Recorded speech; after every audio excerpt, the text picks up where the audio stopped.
Quelle a été l'expérience que vous avez eue avec le sacrifice? Alors, les sacrifices, j'ai commencé à les faire il y a presque 20 ans quand j'ai connu le centre d'accueil, parce que je viens d'un milieu qui est chrétien, évangélique, et j'ai toujours grandi dans ce milieu. Mais c'était beaucoup plus traditionnel et ça, on ne le faisait pas. Et comment était votre vie à cette époque? À cette époque, bon, j'étais très jeune, mais très malheureuse, très triste, dû au fait d'avoir perdu ma maman précocement dans un accident. Donc, j'étais toujours très triste, un peu déprimée et toujours à souhaiter que Dieu m'emmène avec lui. Je ne voulais pas rester sur terre parce que j'étais malheureuse. Vous voulez mourir? Je voulais mourir. Je me disais, je ne vais pas me suicider parce que je savais qu'en me suicidant, je n'allais pas rejoindre Dieu. Mais je demandais à Dieu, emmène-moi, je ne suis pas bien ici, je ne suis pas heureuse, emmène-moi, j'aimerais mourir, pourquoi je ne suis pas morte à la place de ma mère, tout ça. Donc quand je suis arrivée en Suisse, donc j'avais 17 ans et ma famille avait des plans qui n'ont pas, malheureusement à l'époque, pas abouti. Donc c'était de faire mes papiers ici. Donc j'ai eu ma majorité, j'ai perdu tous les droits de rester ici légalement. Donc je suis restée illégalement et en même temps j'ai connu le centre d'accueil parce que mes tantes le fréquentaient à l'époque et le fréquentent toujours. Donc j'ai connu les sacrifices et tout de suite je me suis lancée et à cette époque on me disait en fait la seule solution pour toi pour que tu restes en Suisse c'est que tu te maries. Parce que tu n'as pas d'autre issue. Hein. Donc, si tu veux avoir les papiers ici, il faut te marier. Et j'ai dit, mais je ne peux pas me marier à 17 ans, donc c'est pas possible. À 18 ans, donc c'est pas possible et tout. Voilà, je ne vais pas me marier juste par intérêt ou pour les papiers. Donc, j'ai commencé à faire des sacrifices et j'avais aussi beaucoup de travail. Je faisais le ménage, donc j'avais 14 maisons. Je travaillais beaucoup, en fait. J'étais toujours dans cette foi que Dieu il va faire quelque chose. Donc je cherchais du travail, j'allais dans les banques, j'allais dans les organisations internationales et on me regardait et disait mais vous n'avez pas le permis. Mais moi j'ai travaillé quand même cette fois et j'ai participé à des campagnes à cette époque. J'ai rencontré quelqu'un, j'étais encore à l'église, qui m'avait dit si tu es d'origine européenne, italienne, parce que ma famille est italienne, tu peux peut-être essayer de trouver le passeport. Et donc Dieu il a ouvert des portes en fait pour que je puisse trouver une solution. Et j'ai eu mon passeport, j'ai eu mon permis de travail et finalement c'est beaucoup de portes qui se sont ouvertes. Dès que les campagnes arrivaient, je voulais participer. Dieu il a ouvert les portes donc pour que je puisse faire ce sacrifice.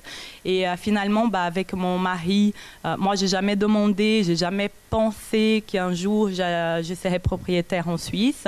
Donc, on a aménagé l'année dernière, on a acheté une maison qu'on a toute rénovée, qui est à Collonges-Bellerive. On a acheté, aujourd'hui, on a 6 appartements en Suisse qu'on investit et on a des maisons secondaires en France. Et tout ça, c'est grâce au pouvoir de Dieu.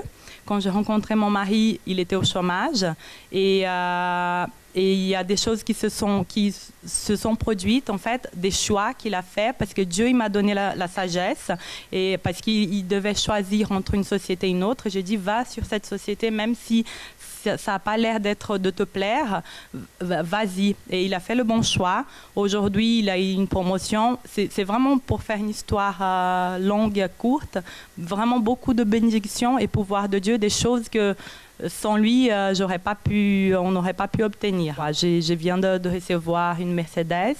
Mon mari, il a une Ferrari de collection. Il a un grand 4x4 qu'on roule tout le temps en ville et tout. C'est pour tous les jours. Et 6 appartements. 6 appartements. Et en vous-même? Et en moi, alors, le plus important, c'est que j'ai une famille bénie. J'ai 2 enfants merveilleux, que tout le monde dit. C'est des enfants vraiment... quand les gens disent c'est à faire envie parce qu'ils sont gentils, ils sont calmes, tout le monde dit mais vous avez de la chance. Je dis c'est pas de la chance, c'est grâce à Dieu que j'ai ces enfants-là. Mon mari, j'ai la paix. C'est le plus important. Et aujourd'hui, comme j'ai prié pendant la Sainte Seine, c'est merci parce qu'aujourd'hui, j'ai la joie la joie de vivre et j'ai plus envie que Dieu... Bon, quand il décidera que c'est mon moment, grâce à Dieu, c'est un gain d'aller vers lui. Mais aujourd'hui, je suis heureuse d'être là et mon but, c'est que d'autres personnes voient ma vie et qu'elles aient cette envie aussi d'avoir Dieu. La semaine dernière, ça a commencé et j'étais pas là et je suis venue mercredi et quand j'ai vu qu'il y avait la campagne, je me suis dit qu'est-ce que je vais faire? Je sacrifiais pour une situation que je suis en train de vivre en ce moment, qui est professionnelle.